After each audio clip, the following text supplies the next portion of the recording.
Totally একটু অন্যরকম হতে যাচ্ছে। হ্যাঁ, আর ভিডিওটা কিন্তু তোমরা পুরোটা কমপ্লিট দেখবে। কেন কি আজকে কিন্তু আমাদের সাথে পেয়ে গেছি প্রাণন্ত দেবকে। এই প্রাণন্ত দেব নর্থ ইস্টে ফার্স্ট সিভিলিয়ান, উনি কিন্তু যাচ্ছে এভারেস্টের একদম চূড়ায়। তো আমরাও কিন্তু ভীষণ এক্সাইটেড প্রাণন্ত দেবের ব্যাপারে পুরোটা জানবো। আর উনি কিন্তু উইদাউট সাপ্লিমেন্ট অক্সিজেন ছাড়া যাচ্ছে কিন্তু এভারেস্টে। চলো ডিটেলসে পুরোটা কিন্তু প্রাণন্ত দেবের থেকে জেনে নেব আমরা। প্রাণন্ত, প্রথমেই তোমাকে কংগ্রাচুলেশনস। আমরা কিন্তু ত্রিপুরাবাসীরা পুরো নর্থ ইস্ট থেকে একদম ভীষণভাবে ওয়েট করব তোমার সাকসেসের জন্য। তোমাকে প্রথমেই কংগ্রাচুলেশনস। তোমার ব্যাপারে যদি দর্শকদের একটু বলো। Thank you অন্তরাদি। অ্যান্ড আমি প্রণান্ত দেব, যেটা দিদি বললো, actually without supplemental oxygen support ছাড়া এভারেস্টে ক্লাইম্ব করা একটা টাফ জিনিস। খুবই কম মানুষ অ্যাটেম্প্ট করে থাকে। তো আমি এই বছর ক্লাইম্ব করার চান্স পেয়েছি, তো চেষ্টা করব সাকসেসফুলি যেন করতে পারি।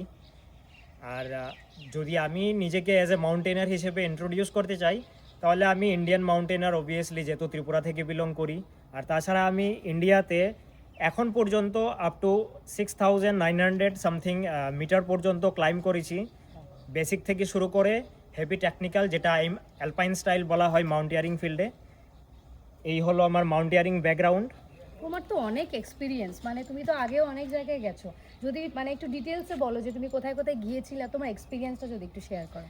ডিটেলসে যদি বলি, মাউন্টেয়ারিং আমার শুরু হয় যখন আমি ক্লাস 10-এ পড়ি। ও বাবা। এনসিসি থেকে ফার্স্ট টাইম আমার ট্রেনিং হয়।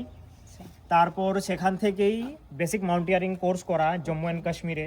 আরে বাবা। সে থেকে শুরু কোর্স করার 1-2 বছর। মাউন্টেয়ারিংয়ে আমি পারছিও কিছু করব সেরকম কোনো আইডিয়া ছিল না, আমি জাস্ট করার জন্য অ্যাজ এ ফান হিসেবে করেছিলাম।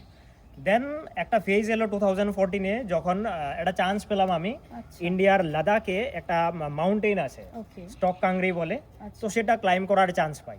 সেই থেকে ক্লাইম্ব শুরু।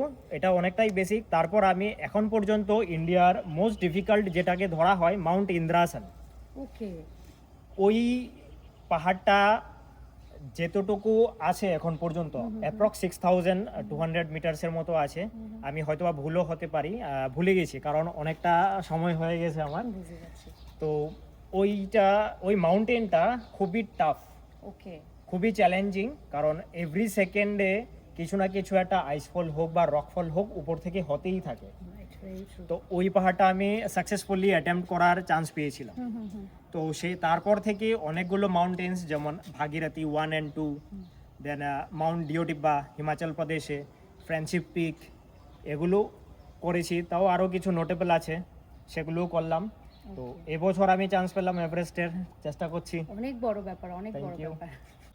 So best of luck. Thank you দাদা। আর এটা সত্যি একটা বিশাল ব্যাপার, মানে আমাদের ত্রিপুরার প্লাস নর্থ ইস্টের এটা গর্ব। মানে we are really proud to B with him right now.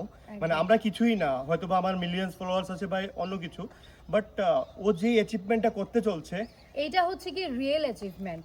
আর মানে আমরা ভীষণ হ্যাপি, কেন কি তোমাকে আজকে আমরা পেয়েছি। আমরা ভগবানের কাছে প্রার্থনা করব তুমি একদম দারুণভাবে সুস্থভাবে যাতে এখানে আবার ফিরে আসতে পারো, আর সেম জায়গায় দাঁড়িয়ে আমরা একটা ভিডিও করতে পারি।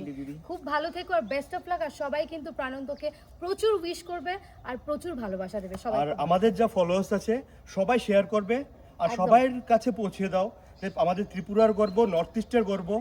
Please like, share. Prananta Dev.